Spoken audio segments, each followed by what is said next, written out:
가정의 축복은 이 땅을 살아가는 모든 사람들이 살아가는 동안 누려야 할 가장 기본적 축복입니다. 그러나 이 교회의 축복은 누구나 보편적으로 그런 누리는 축복이 아닙니다. 바로 거듭난 사람들, 하나님을 만난 사람들이 누리는 또한 영적 축복이라 할 수 있습니다. 다시 정리하면 가정은 이 땅에 7, 80을 살아가는 사람들에게 하나님이 주신 최고의 선물, 바로 이 선물이라면 교회는 거듭남, 정말 하늘에 속한 그 사람들에게 주시는 하나님의 최고의 선물이다, 이렇게 할 수 있습니다. 이 땅에 살아가는 모든 사람들에게 있어 가정적 어떤 삶이, 또한 교회적 어떤 삶이 안정이 되고 또한 편안하다라면 더 바랄 것이 없을 정도로 다시 한번 최고의 축복을 누린다 할 수 있습니다. 그런데 이것이 만약 힘든 것이고, 이것이 마냥 말과 같지 않고 힘든 것입니다. 가정생활도 힘들고 교회 생활도 힘들고. 왜 그럴까?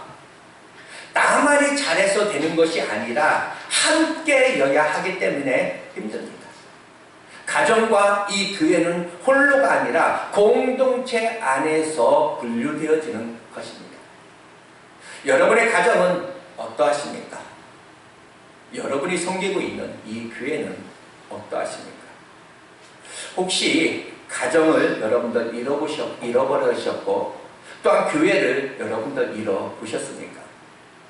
저는 어릴 적부터 어찌 보면 가정, 부모님 밑에서 자라는 거 잘 모릅니다. 어렸을 때 성장에 어찌 보면 그 가정에 대해서 잘 모르고 성장했다, 그래도 과언이 아닙니다. 제가 어렸을 때, 아주 어렸을 때 우리 아버님 돌아가시고, 어머님 여러분 잘 아시는 마음대로 우리 어머님 정말 들에서 일하시기 너무 바쁘셨고, 돈 자녀들 살리기 위해서, 먹이기 위해서 서울에서 안 해본 일 없을 정도로 많은 일들을 하면서 어떤 수고의 짐, 어떤 무거움의 짐을 지시고 하늘나라로 결국 가셨습니다. 저는 우리 어린이들, 이 어린 그 가정 속의 마음에 조금 있다 보니까 저희는 자녀가 지금 둘입니다. 자녀를 낳았을 때 저 마음속으로 기도한 게 있습니다. 아마 부모라면은 부모의 입장에서 저와 같은 입장이 있다면 많은 부모님들이 자녀들을 바라보고 기도했던 바가 있을 것입니다. 하나님, 저 어린 것들, 정말 어린이들, 정말 자녀들 곁에서 오래 살게 해주세요. 오랜 날 동안 아이들에게 정말 예쁜 아빠가 되고 싶은데 그 은혜를 주세요. 여러분들도 아마 자녀들을 보면서 여러분들 많이 아마 그렇게 생각을 하고 기도를 많이 하실 것입니다. 왜냐하면 이미 부모 없이 성장하는 그 아이들이 지불해야 될 그 대가가 얼마나 큰지 그것은 제가 몸소 알기 때문에 그렇습니다. 그리고 또 하나 바랬던 것이 있습니다. 가정, 이 가정이 얼마나 큰 소중한 공동체인데 하나님 우리 가정 정말 행복하게 하시고 우리 아이들에게 정말 좋은 가정을 물려줄 수 있도록, 정말 좋은 가정을 꾸밀 수 있도록 하나님 은혜를 베풀어주세요. 부모로서의 가지는 마음입니다. 여러분들 교회를 한번 잃어보셨습니까? 가정을 잃어보셨습니까? 제가 먼저 질문을 했습니다. 저는 교회도 잃어봤습니다. 여기 많은 분들이 교회를 잃어보신 그런 분들도 많이 계십니다.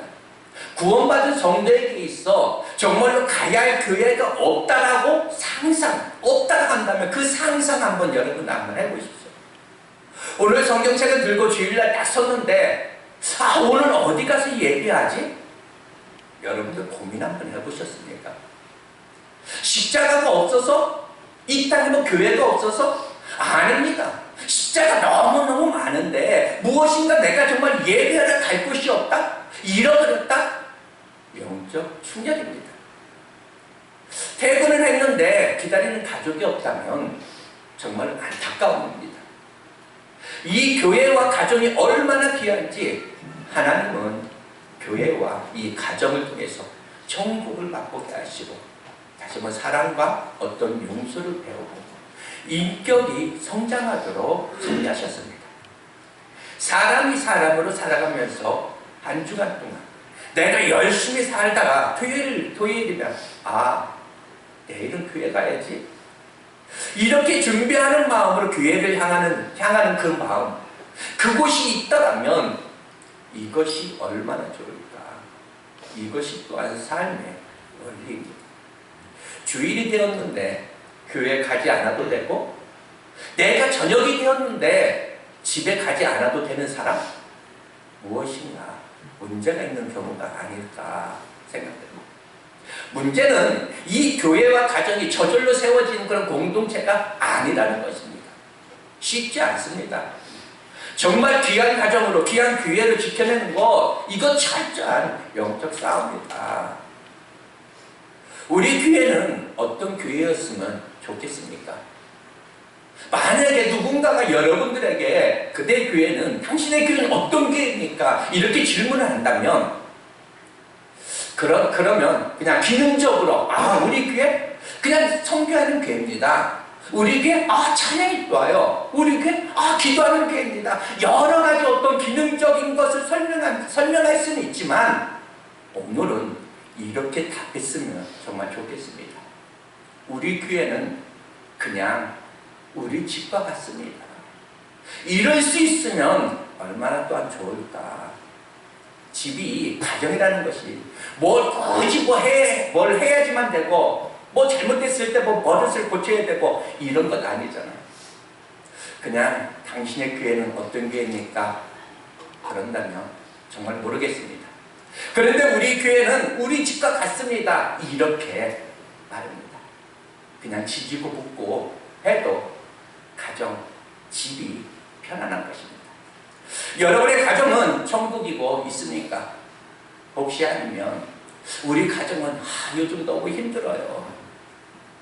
바로 그 힘든 이유가 단순히 가난하기에, 아니 무엇 때문에 여러분들은 힘이 드십니까? 천국과 같은 가정이길 원하는 것이 만약에 주님의 소원이라면, 그 사람에게 처음 선물로 주신 이 처음 가정의 어떤 시작을 여러분과 이 한 시간 잠깐 여행을 한번 해보려 합니다. 이 가족은 사람의 선택으로 이루어지는 것은 아니다라는 이야기입니다. 사람은 홀로 살 수 없습니다. 사람이 사람으로 사는 동안 그 공동체를 형성하면서 살아갑니다. 가족 공동체를 형성하기도 하고, 또한 학교, 직장, 향후에 이런 많은 공동체들을 형성하면서 살아가는데, 대부분 공동체 안에서의 그 공동체 안에서는 내가 이 선택이라는 그 여지가 있습니다. 내가 자원해서 그 공동체 안에 들어가기도 하고, 어떤 기대가 충족이 되지 않으면 그만둘 수도 있습니다. 그러나 이 가족은 선택이 아니다. 하나님이 맺어주셨고 하나님이 형성해 주신 것입니다. 태어날 때 가문을 선택하셨습니까? 여러분들은 부모를 여러분들이 선택했습니까? 자녀를 낳을 때 여러분들은 선택했습니까? 태어날 때 형제를 선택하고 장남, 차남 여러분들 선택해서 여러분 태어나셨습니까? 선택이 아니다. 하나님이 좋은 사람 이 아담에게 아내를 주실 때도 의논이 아니었습니다.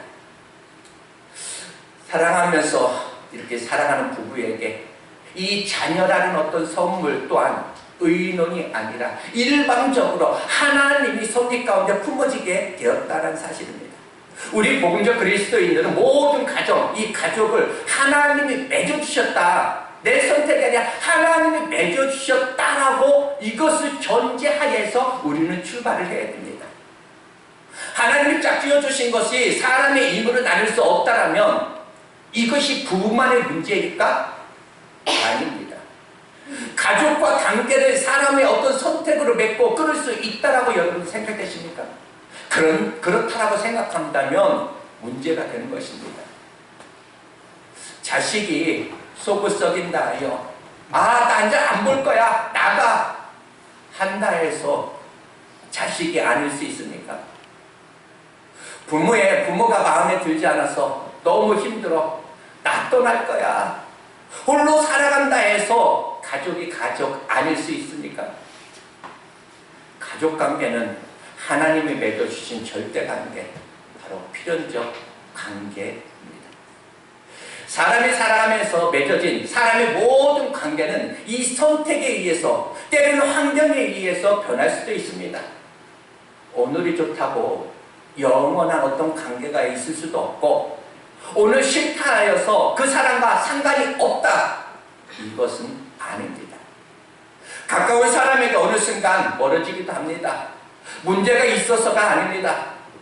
그냥 너무나 가까운데 그냥 이사하고 또 직장을 옮기고 학교를 진학하면서 그 사람과 헤어지면 어떻게 살지? 이렇게 말하지만 때로는 하나님의 은혜 가운데 더 좋은 그런 관계를 형성하면서 과거는 다 잊혀지면서도 살 수가 있습니다.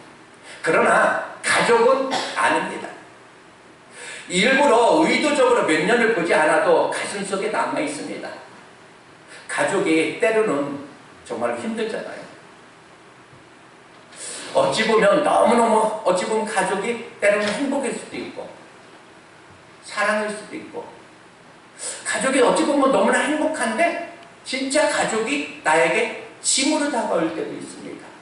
부담이기도 합니다. 그래서 나 이제 떠날 거야 이렇게 하지만 떠날 수 있을까? 없습니다.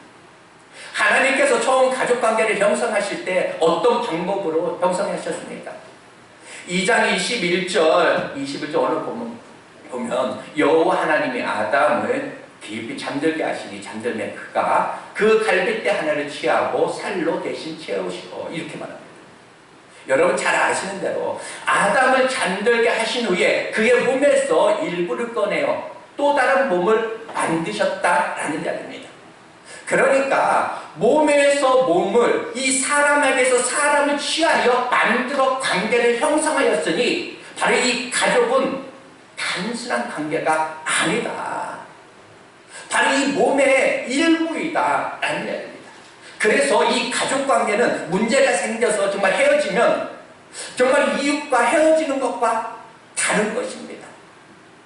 가족관계는 의도적으로 내가 헤어지면 그냥 헤어지는 것이 아니라 몸의 일부가 찢겨지는 것입니다.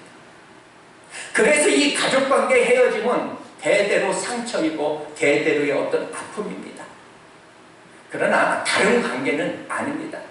예를 들어서 제가 우리 친구들과 10년, 20년, 아니 30년 어떤 친구로 지내다가 어떤 환경의 어떤 변화로 인해서, 마음의 변화로 인해서 그 관계가 단절됐다 해가지고 그것이 자녀들의 어떤, 자식들의 어떤 삶에 영향이 가는 것 아닙니다. 그러나 가족은 아닙니다. 그래서 이 가족관계는 절대관계, 필연적 관계다 이렇게 말씀을 드렸습니다. 가족관계는 하나님의 일방적 어떤 섭리 가운데 주신 최고의 선물입니다. 그래서 가족은 수용성입니다. 수용성.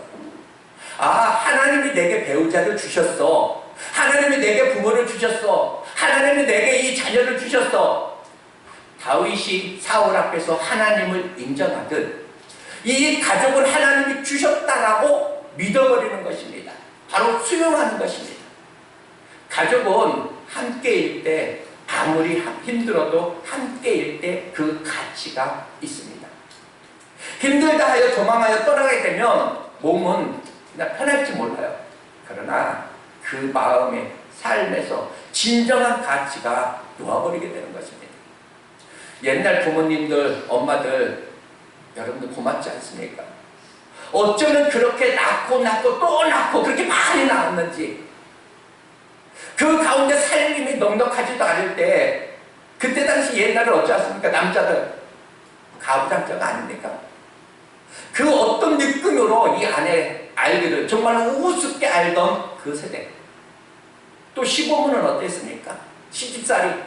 이 시집살이 시키는 그 처절한 그 과정 속에서 그 어머니들 밭에서 얼마나 수고하고 있습니까? 밥도 해줘야 되고 온갖 멸시를 당하면서도 그들 어떻게 살았습니까? 그런데 신기한 것이 있습니다.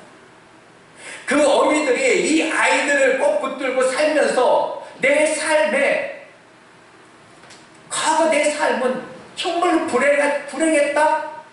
이렇게 말하는 그런 어른들은, 부모님들은 없다라는 말입니다. 가족은 함께, 특별히 오늘 이 가정의 주인인 우리 여자분들, 가정의 주인은 어찌 보면 여자일 수도 있습니다. 우리 여자, 우리 성도님들에게 다시 한번 부탁드립니다. 여러분의 남편, 보통 남의 편이라고 그랬죠. 남의 편도 좋습니다. 남의 편. 정말 남자들을 여러분들 끝까지 버리지 말고 꼭 붙들고 살아주기를 다시 한번 부탁드립니다. 여자들은 이 대답이 시원찮아. 내가 그럴 줄 알았어.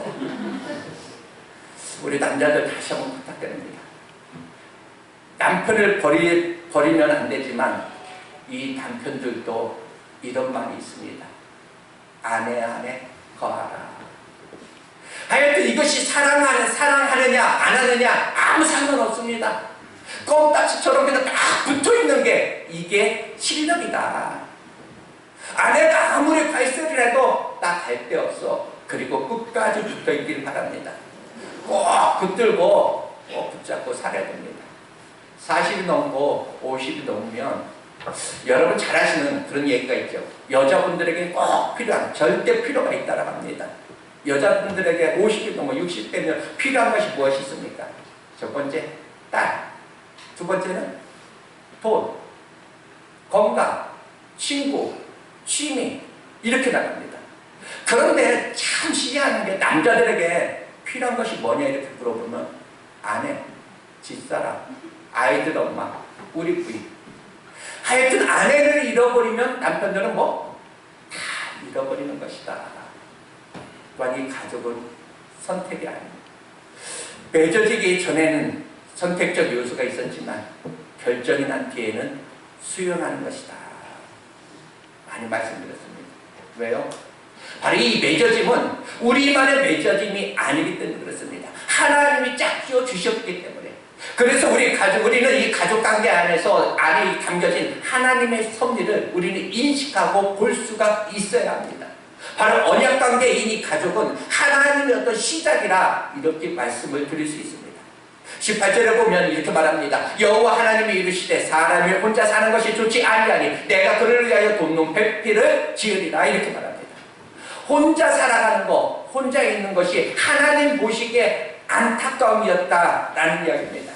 이것이 혼자 있는 아담의 안타까움이 아니었다라는 것을 여러분들 아셔야 됩니다. 어쩌면 이 사람은 이 혼자 사는 거 불편하고 혼자 사는 것이 오히려 그냥 편안할 수도 있습니다. 요즘도 결혼을 늦게 하고 안 한다는 사람도 많이 있죠. 혼자 사는 것이 편할 수도 있다라는 것입니다. 그러나 오늘은 좋지만 10년이 지나고 50년이 지나보면 때로는 여러분 자식들이 그러죠. 아, 너 시집 언제 가? 너 장가 언제 가? 장가 안 가? 엄마, 아빠의 어떤 그 애절함 앞에서 이렇게 젊은이들은 대답을 합니다. 엄마, 행복해? 엄마 힘들게 살면서 왜 나보고 왜 시집 가라고 그래?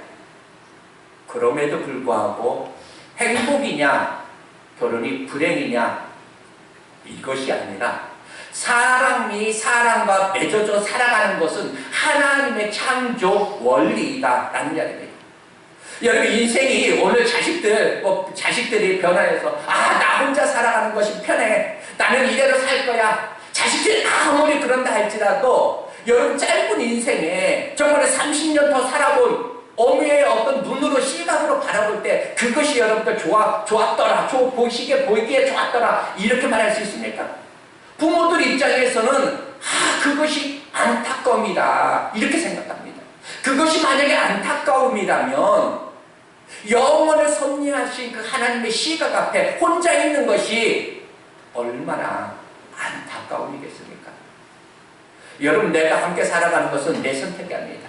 지금 혼자 좋다, 내가 혼자 사는 것이 좋다 하지만 언젠가 그 혼자는 슬픈 눈물을 흘릴 수도 있다는 말입니다.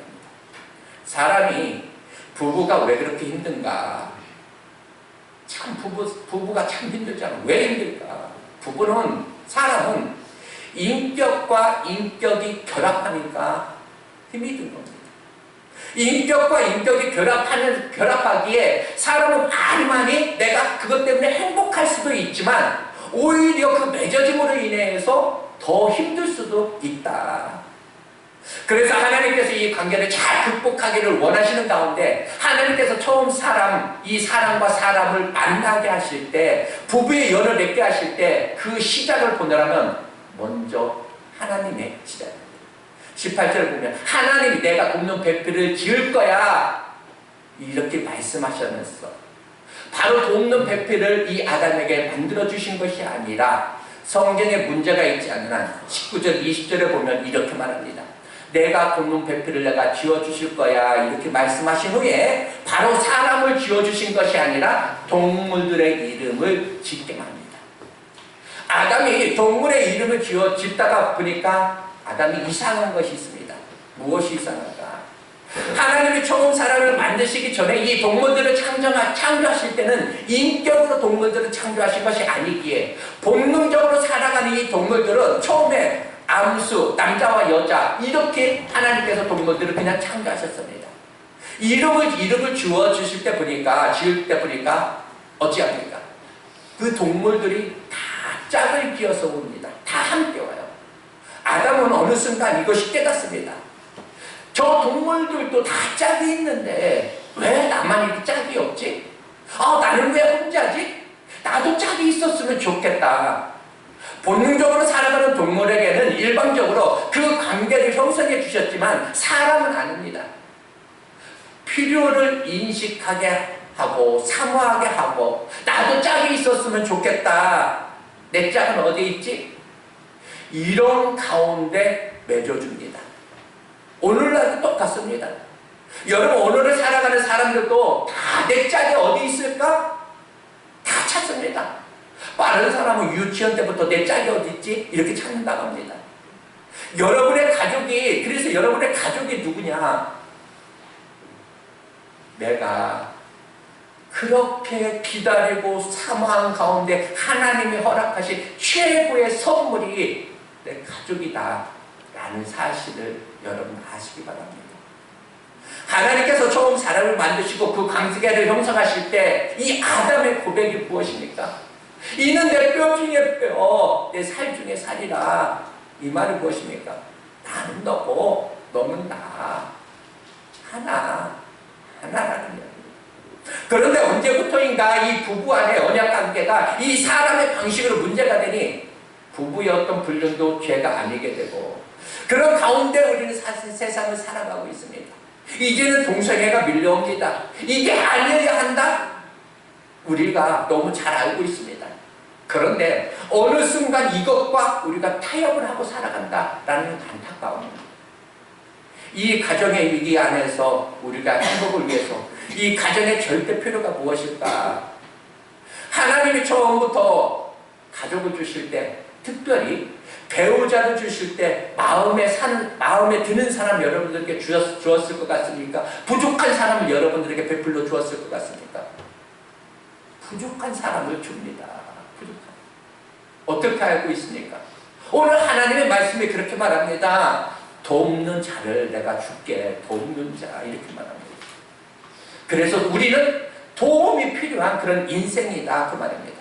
그런데 처음부터 부족한 것이 보이면 여러분들 부족하겠습니까? 결혼하겠습니까?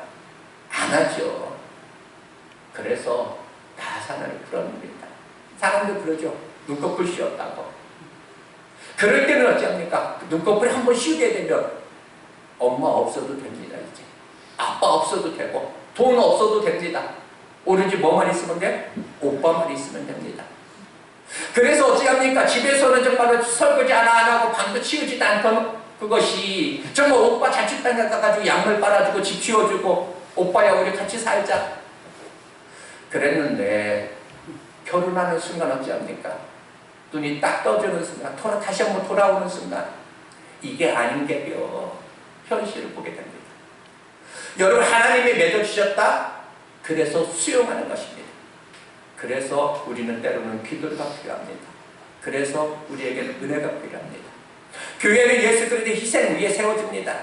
가족, 가정, 부모의 희생 안에서 세워지고 은혜 가운데 지켜지고 지켜내는 그런 공동체입니다. 이 가정 절대 필요는 무엇입니까? 부족한 사람들끼리 만났기 때문에 돕는 자의 영성으로 살아야 한다라는 이야기입니다. 하나님은 돕는 배필로 지으셨습니다. 이 돕는 자라는 말 오해하면 안 됩니다. 돕는 자라는 말은 히브리어로 에제르, 하나님이 하나님의 백성을 도우실 때 사용하시던 단어가 이 용어입니다. 그래서 시편 115편 9편에 보면 이스라엘아 여호와를 의지하라 그는 너를 도우시리라 이렇게 말합니다. 이때 도우신다 이렇게 말할 때 여기에 에제르입니다. 그래서 하나님이 우리를 도우실 때 그 에제르와 돕는 배필의 돕는 이것이 같은 단어로 사용되어진다는 얘기입니다. 그래서 이 돕는 자라는 개념은 뭐 윗사람이 아랫사람이 윗사람을 돕고 일방적으로 돕는 어떤 신하, 어떤 조수 그런 개념이 아니다. 남편을 위해서 아내가 일방적으로 돕는 이런 관계를 말하는 것이 아니다 라는 얘기입니다. 남편이 아내를 돕고 아내가 남편을 돕고 그렇게 돕는 가운데 관계가 아름답게 형성되어지는 것입니다.